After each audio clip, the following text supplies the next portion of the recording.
Hey folks, JD here, and today with a big thank you to Banggood for sending me this, we have the Visuo Zen K1. I've been waiting for this for a little while. It arrived a couple of weeks ago, but unfortunately because the weather's been so bad I haven't been able to fly it. But first things first, let's have a little look at this case. Nice little case, zip on the side here, which you can just zip up quite nice. It's a semi-hard case, so it's not as rigid as some of the others, but it's not exactly soft either, so it will protect your quadcopter inside there. You have nice little eyelets on the side here for the enclosed strap, which is in the mesh part of the bag, so you can have it over your shoulder if you prefer, or you can just use the carry handle, which is on the front here, just to hold it. Feels nice, feels sturdy, nice rubber handle. All considered, for the bag, it actually feels really good, and I'm really quite impressed with it. Now, obviously, this is a lot more than just a bag, so let's open it up and have a little look. Let's take everything out. So with the carry bag, this is the 3 battery version. I do like to have multiple batteries for multiple tests, and I like to charge everything up so that we can do those multiple tests. So let me just get everything else out of this bag here. So I've got the 3 batteries. One, as you can see, is inside the quadcopter. The other 2 are onto my right here, just in front of me. So there we go. Let's just pop the bag down on the floor there for a second. So, right then, let's have a little look and see what we have with this quad. Now, we are very used to this particular style. We've seen this style time and time again with a load of quadcopters, and I don't think anyone is going to be coming across this for the first time. Now, this looks a lot like the SJRC F11, but to be fair, it feels a little bit different. It's got a couple of other little cosmetic differences with it as well. I think it is very much styled on that particular quadcopter, but at the same time it does bring its own little changes to the table. So start off right at the very front, we have this camera. So it is electronic. You can adjust it using the roller wheel on your transmitter, allowing the lens to move all the way up to the top and all the way down to the bottom. It is a 120 degree lens, so it is going to look quite fisheye, but it does give you quite a wide area as well, quite a wide frame. So not only that, you have 4K photos this is capable of, and 1080p video, but unfortunately the 1080p video I don't think it's going to be true 1080, and its frame rate is 20 frames a second, so it's not going to look as fluid. It's going to look quite jarring, and it isn't going to look as nice and as pleasing as some of the other higher end quadcopters and cameras. So that being said, still you have a camera underneath here as well, which is part of the optical flow system, and that's a 720p camera. You can switch it on or off in the app. You can toggle between the front camera and the underneath. So that's just the camera. Moving on to the front, we have some aeration hose here for the electronics on the top part, and then you come across the quadcopter. Obviously this is the battery, this is just inside here. If I just move these to one side so you can see the battery there, says Fast and Furious. When you click and hold, you get your red lights moving all the way up to the top. When the red light gets to the top here, you'll have your standard little beep beep noise, and then the quadcopter will be on. Now for this next bit, what I'm going to do is I'm going to move some of these propeller arms. Now I'm getting a bit of resistance from that propeller arm. Probably there might be. Is there? Oh no, it is just wow, that is really strong. That is phenomenal. Wow, that clips into place and it really feels as if it's strong and it's not going to, come undone. It really feels quite premium, that does, when you move it. Look at that. It's a definite thud when you click that into place. That's the quadcopter fully extended. You have your brushless motors on the end of these propeller arms here. These are 1806 1200 kV brushless motors. They are metal tipped as well, so these aren't plastic. This isn't a plastic holder on the outside, and you can see everything on the inside there looking quite nice. All the little electromagnets, no problem. And then you have your propellers then that just splay open as soon as the motors start up. You also have your little LED here on the side, and you have your landing sprig attached to the motor housing as well. That looks really nice. It's got a really nice presence to it as well. It feels quite nice. It feels nice in hand as well. It's not too heavy, but at the same time it doesn't feel light and like as if it's going to break. Now, either side of the battery here, one there and one, oh, let me move out of the way, and one here, you have these little push buttons. Once you push it in, it should be a simple case, he says, of just removing said battery. There we go, that's easier. So there's your battery. So you have your micro USB cable there to charge. Unfortunately, these batteries, I do wish they would stop providing micro USB. I really want a balanced charger with this. This is a 3S battery, and as a consequence, it's 2500 milliamp hour, 11.1 volt. And I really would like something a bit better than just a micro USB cable to charge it, because charging time on any of these batteries, and I've got three here, are 4.5 hours each. So you're almost looking at a day to charge, a working day to charge 2 batteries, and then you're looking at a day plus commuting time to charge all 3. It's insane. I really wish there was a better way of charging these that they would provide, rather than us having to cobble them up. The inside of the quadcopter as well looks quite nice. No sticker inside there. Doesn't need it. There we go. Nice. Click in. Clicks in very, very nicely, in fact. You've got a nice little raised element here as well. So what I'm going to do is just fold these propeller arms back down, because I haven't got a lot of room to work here, folks, as you know. And I'm going to come back to the camera in a minute as well, because I'm pretty sure there should be, and it's right there. Yeah, there we go. Perfect, an SD card. I saw SD card was supported. It doesn't come with one though, but we'll come on to that in a minute. Working our way towards the back, there we go. We have the Visuo insignia, as well as you have some LEDs at the back there. Chances are, I'm guessing they're going to be red. It looks lovely. It feels really nice in hand. Let's turn it over. You also have, I've spoken about the camera underneath here. You also have an SD card writer in there as well. So pop in your SD card. I'm going to be using a Class 10 64 gig because that's what I use in all of my quadcopters. And I find it to be a very good camera. Very good SD card with fast enough writing speed, so you're not going to get any latency back when you watch when you watch the video. It's going to be able to actually write back at a fast speed, and that's exactly what you want. So I like this. I like the look of it. I like the feel of it. I think it's really nice. It doesn't feel cheap. It doesn't feel tacky. It feels really, really, really good. And as a consequence, it's probably going to come in at quite a weight. And the weight it's currently got is 495 grams. That's its flying weight. So 500 grams, 5 grams shy of 500. Still, it's lovely. It genuinely is beautiful. I think it's lovely. But then again, I've got a fascination for the SGR CF11. I love that quadcopter to bits. And I think this is just as nice. And this matte black, I think, just looks beautiful. Really, really sets it off. Yeah, I really can't wait to be flying that. A couple of other things about this quad. Obviously, it's GPS. It's 5G. You've got a load of other things. You've got return to home. You've got waypoints. I've spoken about the motors. We've gone through the battery. The battery life, when you are going to fly this, hopefully, if you don't have a really bad weather day, you should be experiencing up to 26 minutes of battery life from this thing, from one 4.5 hour charge. Well, we'll see whether or not we get that when we take her out in a little while. So let's put that to one side. Now, let's come on to the transmitter. Now, this transmitter, you've got, I think, with this, even though it's still under the toy grade sort of genre of quadcopters, I would have said this is more kind of straddling the two. It still is a toy grade quad, but at the same time, I think it has got a premium feel to it. But then this transmitter really does push it back down into the realms of toy grade, which isn't a bad thing. We know this Visuo transmitter is good because we've seen it before with other Visuos, and they are very, very nice. They're very basic. You know, you literally don't need anything else in order to fly. But still, this is thin plastic, feels light. It hasn't got that premium feel or look that the quadcopter's got. So let's start off. You have your analog sticks, no button depression there.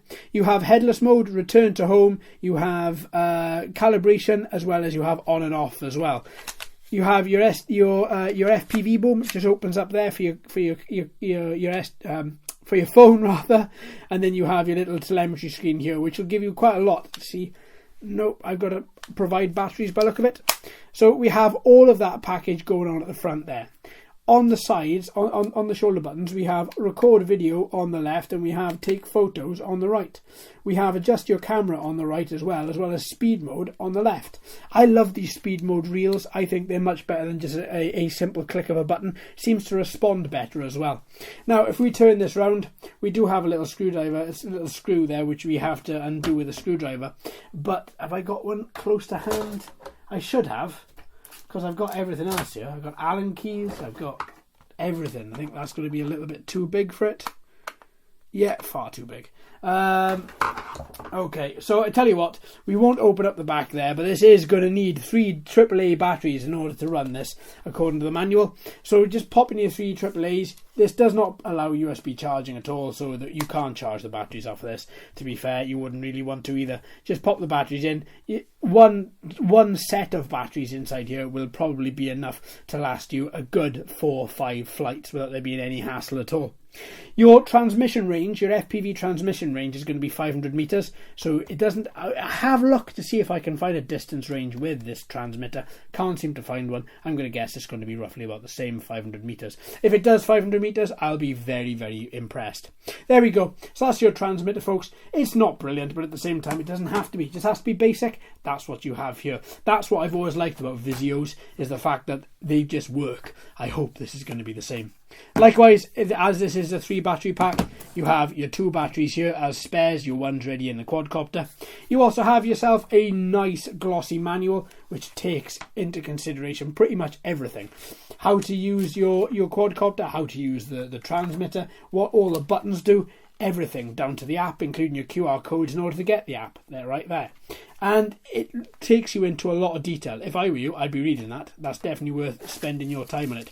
You get a load of spare propellers here, as well as a micro USB cable as well to charge the batteries, as well as you saw the case, and that's quite literally the whole package. It is very nice. Now, I'm going to shut up. Let's take this to the field, and let's give it a good old shout and see exactly how this flies. Alright then, folks, let's get this going. So I'm extremely impressed by the build quality of these arms and the locking mechanism. I still can't get over that. When I was just pulling them out there, it feels absolutely incredible. It really does, really taut. It actually clicks into place, which is exactly what you want. So there's our transmitter. Pop the batteries in, slight remission from the unboxing. It's 4 AAAs, not 3, so that's absolutely fine. So I whacked 4 in there. Now let's just make sure I'm not going to calibrate and there's nobody in the field. No, we're looking good. So let's turn the quad on. There's our LEDs, there's our notification. Single, 1 up and 1 down to bind. Now we've got transmitter full battery, receiver full battery. We've got our satellite in the center there. Obviously it's going to be a little bit longer until I can calibrate that, just simply because I have to do it via the app. So let's switch across to FPV Go. Open up that. Now my phone isn't going to fit in here properly because of the battery case. Oh, actually, do you know what? It has done. So that's pretty good. Start fly. Next. And then not connected. Right, please check Wi-Fi. Absolutely fine. So let's do that first. Let's check the Wi-Fi. It's connected to my GoPro instead. There we go. Let's switch that to Wi-Fi 4K 5G. Now, just to say again, I don't know if you saw all of the unboxing, but the piece of care safety of more than 3 meters. There we go. Fine. It does say not connected, but I am connected. Still connected. Switch back to that screen. Okay, so what we'll do is we will at least try and calibrate this. So if I hold the calibration button on the transmitter, and then it should be ready to calibrate. Let's have a little look and see. Yeah, it looks like we're all flashing. I'm getting definite FPV relay out of this. So let's twist, standard.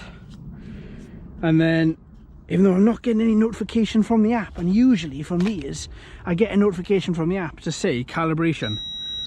Oh, really? You've beeped twice at me, and you look like you've calibrated, even though I didn't finish the sequence. Right, let's calibrate that again.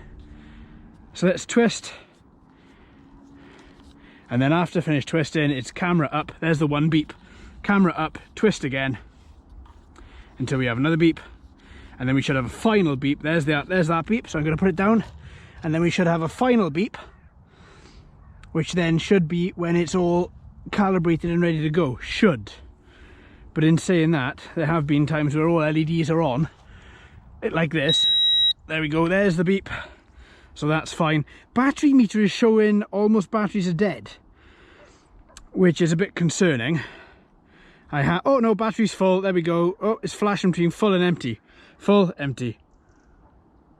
So it's either not reading the battery properly, or we have, guess what folks, we might have a problem. Yeah, let's hope not, eh? I don't want another problem on another quad. Right, fine. Okay, so what we're going to do, we're calibrated, we've got 8 satellites, that's increasing, so we're above the standard 7, now we've got 9. Battery is fluctuating between full and not. So what I'm going to do is I'm going to take her up, I'm going to just do a little local flight, just around me, like I always do, just to check the controls are working, the quadcopter's responding, everything is exactly as it should be. If it is, we'll push her a little bit further and we'll see how far we go. FPV Wi-Fi transmission of this is only going to be 500 meters according to the manual, so we can't be expecting too much. I'm not expecting that much.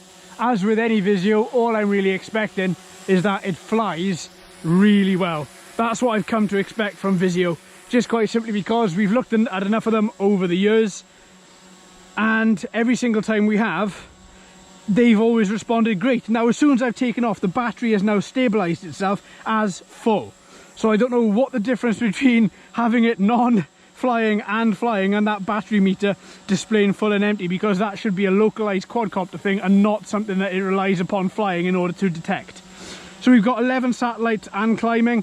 That's absolutely fine. As we're up there, let's check out this angle of the camera. That works okay, you know. That works all right. It's not brilliant, but at the same time, it's not terrible. I think that works really well. Okay, let's get some video recording. Now, I have got an SD card inside this. Whoa, okay, that's a little bit speedy. Let's bring her down to her slowest mode and let's see how she goes. That is her slowest mode. No way. Seriously? Well, if that's her slowest mode, then absolutely fantastic. That is pretty quick for a slow mode. I mean, she is a nicely balanced and weighted quadcopter, exactly like the SJRC F11. And as a consequence, we have nice motors in there which you know can power the quadcopter really, really well. And she's not going to be suffering, which is exactly what we're seeing here. She is not suffering, you know, she's powering out of those corners and accelerating at a rate of knots. She really is. Look at it go. I mean, this is only slow mode, so I'm not going to be expecting her to go too quick. Now, if I stop there, air brakes activated immediately. Let's alter this camera angle. And I get a little bit of jello from here. I mean, there isn't a gimbal, so it is just a lens. I'm seeing a little bit of jello being transmitted back on my smart device here. Now, what are we currently at? We're at a distance of 49 meters, 50 meters. I'm going to bring her around back to me, increase her speed slightly. Now, we haven't got any wind here today. Well, we got a slight breeze. It's coming in at about 2.5 miles an hour, and that's coming in from my left to my right. And that seems to be okay. She doesn't seem to be struggling with that whatsoever. I am struggling now and again on relaying some FPV back. Ooh, she did flick herself a little bit there as well. Do you know what I think? I think this transmitter does not fit this quadcopter very well at all. Now, this quadcopter is quite a highly priced quad if you go for the single battery version or if you go for the 3 battery version. And the thing is if you are going to go for that 3 battery version like I've got here, okay, don't get me wrong, Banggood have given me this, but at the same time, if you have bought it using your very hard-earned cash money, then I would expect to have a much nicer transmitter than this. I'm finding that the controls of the transmitter, the right analog stick, is a little bit sticky. And that's where my issue lies, because I tried to straighten her up round about in the centre a little while ago, probably now about 4 minutes ago, and she flicked up. And I'm not expecting that out of a quadcopter of as highly priced as this. I would expect her to travel lovely. But even though that's not an issue with the quadcopter, it is an issue with the transmitter, and the transmitter is very, very sticky. And I don't like that. You see, if you're paying as much as you are for these, then I want everything to be working properly. And even though this transmitter worked really nicely on the XS812, I don't think it's something that should be working on this particular quadcopter. I mean, for a start, and this is going to come up in my final thoughts video, for a start, we shouldn't be having batteries be put into a quadcopter. We should be having a rechargeable battery pack, you know, for on the price of this. I think this is over 200, is it $240 for the 3 batteries? In which case, you should be having, I think, you should be having a rechargeable battery pack. Now, don't get me wrong, the quadcopter is dancing absolutely beautifully. It is really well balanced. The motors are are really well powered for the size and the weight of the quad. And look at it move, it's so seamless. It's not juddering, there's no jitter, it's not wobbling, it's not wallowing. It's moving so nicely. But at the same time, do you really want to be having a $230, $240 quadcopter using a $10 transmitter? And the answer to that is yes, if it works properly. And even though the transmitter is working properly from a functions point of view, that right analog stick being a little bit sticky is a little bit annoying, because I can feel it. And now that I know it's there, I'm feeling it every single turn that I make with the quad. And that's a problem. I really see that as being a bit of a problem. You know, it might not be a problem to a lot of people, and a lot of people might be able to look past it. But unfortunately, I can't, just quite simply because I know it's there, and I felt it. If I hadn't have felt it, then it would be a totally different thing. But I have, and it's just a little bit annoying. So far, we've been flying for 4 minutes and 41 seconds. She's hovering herself there now really nicely. Look at that. GPS mode is on. We've got 14 satellites. We've got a height of 35 meters. Sorry, a height of 15 meters, a distance of 36 meters, and she's holding herself really well. The controls relaying are really beautiful. They really are, apart from when you turn with the right analog stick.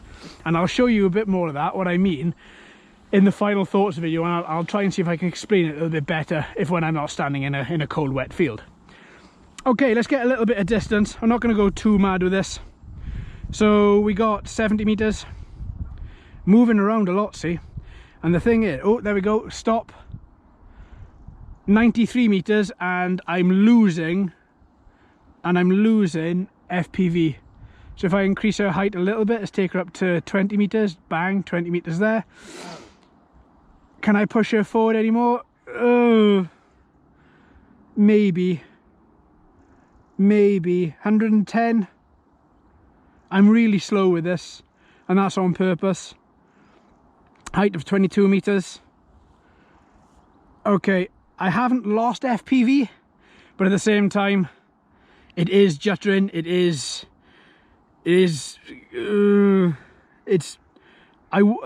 I push it to 130? 130 meters. I don't really feel comfortable taking her any further into the clearing than that, quite simply because for the second, all I've got is I've got intermittent video, I got juttering video. So what I'm going to do is I'm going to try and turn her around. There we go. And there we go. As soon as I go to turn her around, video is back to normal and it looks all right. And I'm just crawling her back to me. Just crawling her back to me. Okay, let's increase that distance. Let's increase that speed. And you know what? When you do increase the speed, my God, she doesn't have to chew up up air, up sky. She just goes for it. So I'm in speed mode 2, as you probably heard just now. I just thought I'd give it a crack and see exactly how far it goes. Well, I got a crow there that quite fancies itself with the quad. I wouldn't if I were you, mate. Speed mode 2 is lovely. So much more fluid. Oh, a little bit jittery there. A little bit jittery there. That was down to the right analog stick yet again. Flicker around. Oh, she's only got 2 speed modes. So I'm flicking up and there's no increase. To be honest with you, I don't really see there being any point or any need in anything faster, because I'm covering. Let me show you, right? Here we go. And go back. That's 10 meters, 20 meters, 30 meters. That's how much ground you're covering. That was me covering 10 meters, then 20 meters, then 30 meters. Let's do it again. So we're at 73 meters, right? So at 73, I'm going to, it's on a higher speed mode 2. I'm going to increase her speed and let's see exactly how much ground she covers with that. So here we go, forward, 73, 63, 53, 43, and she's back. you know what? That's lovely when you have a quadcopter that has been built and has been developed in a way where the motors work nicely with the size and shape and weight of the body. That's beautiful. And it shows. Let's take her back down to speed mode 1, because quite literally I don't need anything more of this for the minute. So let's bring her down. Let's have a little look at a couple of little features, shall we? There's that right analog stick again. God, that's really annoying me. Oh, that's absolutely fine. Oh, why? There we go. I hate that. iOS 13. Sort your life out and stop asking if you don't receive a data connection from Wi-Fi. Stop asking to disconnect. It's very, very annoying. Right then, Mr. Seagull, what do you want to do? Yeah, that's right, you want to go away. So, as I said in the unboxing video, let's move this down a little bit so you can all see my ugly mug if I use the right roller. Right, there we go. So there we go. Right, let's have a little look at changing this screen. Now there's a button up here to change your camera, and then only happens when you stop recording. So let's stop recording. Let's switch the camera. It then switches to underneath. So underneath is only 720p, but this is not genuine 720, like it's not genuine 1080. It's as close as it can get to it. But of course, there we go. That's you under there now. That's me under there now, rather. And the thing is there we go. The problem with that is that if a quadcopter is, if you need to land somewhere, you can use that. It works pretty well. It works all right. I don't think it's great personally, but it works okay. I think there's somebody in the field. Yeah, there are 2 people in the field. All right, folks, let me bring this down, and then once they have left, I will take her back up, and we'll carry on from there. So give me 2 seconds. Okay, we're back. So, thoughts so far. Let's have a gentle recap. So we've recorded some video, we've taken some pictures. I'm going to take some more pictures actually, because I don't actually think I've said we've taken some pictures. I don't think we actually have. Its field of view is pretty good from the camera. It seems to be all right. Oh, so far we've done a bit of distance. Distance seems to be okay. FPV Wi-Fi transmission obviously is not great. That's why I stopped at 130 meters and brought it back. I'm going to try a little bit further and see if we can get a little bit further. We were at a height of I think 22 meters when I attempted that, and obviously we had a little bit of breakdown. It is a very overcast day. Atmospherics are probably not, they're not brilliant, so could be one reason. Second reason could just be that maybe it's just not a distance flyer, not like we've seen in the past. I mean, and that's fine, that's not a problem. I mean, the app itself seems to be working pretty well, apart from it doesn't show me how far the battery, how much of the battery is left in the quadcopter, but there's a way around that. On the transmitter you have a little display on the front. If I've got to hold my phone, see there? Tiny display. That tiny display shows you, and does seem to be accurately reflecting the amount of battery left inside your quadcopter. So I got 2 bars left. So I know for a fact I'm well over halfway. So those 2 bars should be all right. And I think it seems quite accurate, to be totally honest with you. It really does. It doesn't seem to be, an inaccurate reading. I think this quadcopter flies very, very nicely, and its motion is very fluid, as long as you're very fluid on the transmitter. The problem I have is the transmitter sticks, the right analog stick sticks, and only in the top, say if you look at it as a clock face, only at 11 o'clock, 12 o'clock and 1 o'clock does the analog stick stick, which is it's not the best. It's annoying, but once you know it's there, you can counteract for it. Like I am now. I'm not letting the stick come back on its own. I'm moving the stick back with my thumb. Usually I let the stick sort of drive the way that they want to, and I just make sure that they're holding the course properly. I think it's working really well. I do. I have a couple of niggles, and that's all they are, is niggles. I mean, as for the actual movement of the quad and the motion of it, I think it's brilliant. But I'm not so taken on the analog stick, as I told you. I'm not taken on the fact there's no batteries in that there's no battery pack, a rechargeable battery pack in the transmitter.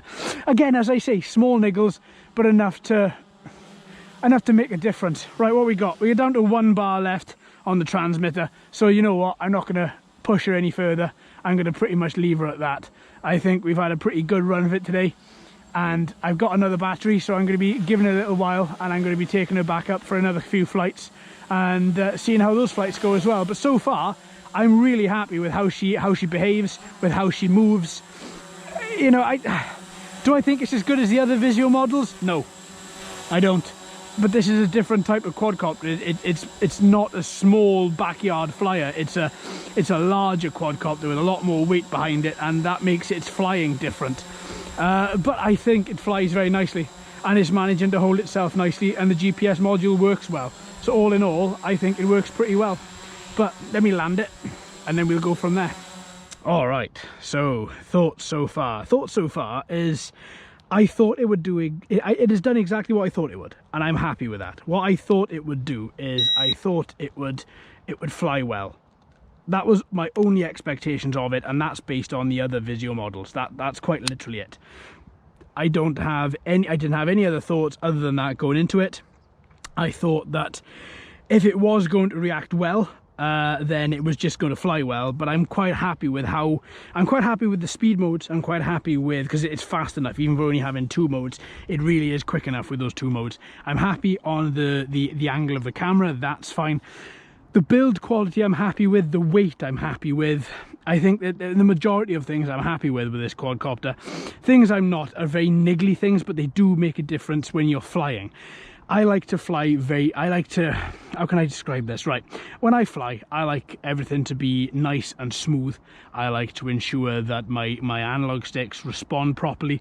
I like to ensure that the movements are nice and fluid with the quadcopter, that there's none of this all over the place. I like to properly, you know, bank into corners and dive around. I like to make sure that I have control and to feel the control from the quad. Now, even though I do feel as if there is control from this, and I do feel as if the control works well, I'm bugged by that at right analog stick at 11 o'clock, 12 o'clock and 1 o'clock.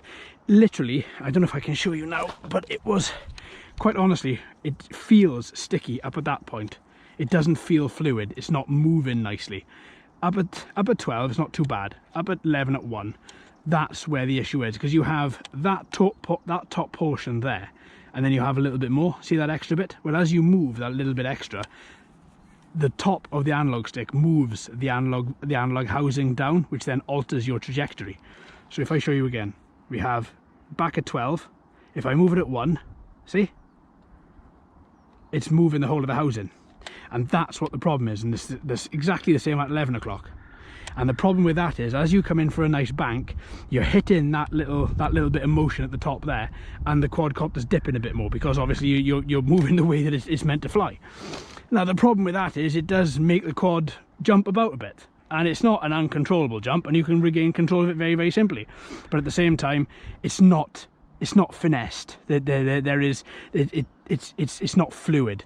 It doesn't move nicely, and that annoys me, quite a bit. Only a couple of niggles, but still, it's enough of a niggle to really annoy me. I'm going to fly this a little bit more, and I'm going to see exactly how well this does. A couple more flights and see exactly where we go from there. So we've got a load of people come in, so I shall speak to you very, very soon, folks. So thanks ever so much for watching and listening. I've been JD, you've been fantastic as always. If you haven't already, please like and subscribe and ring that bell too. Hello and welcome to all the new subscribers. I hope you're enjoying the channel. So until next time, my friends, happy flying.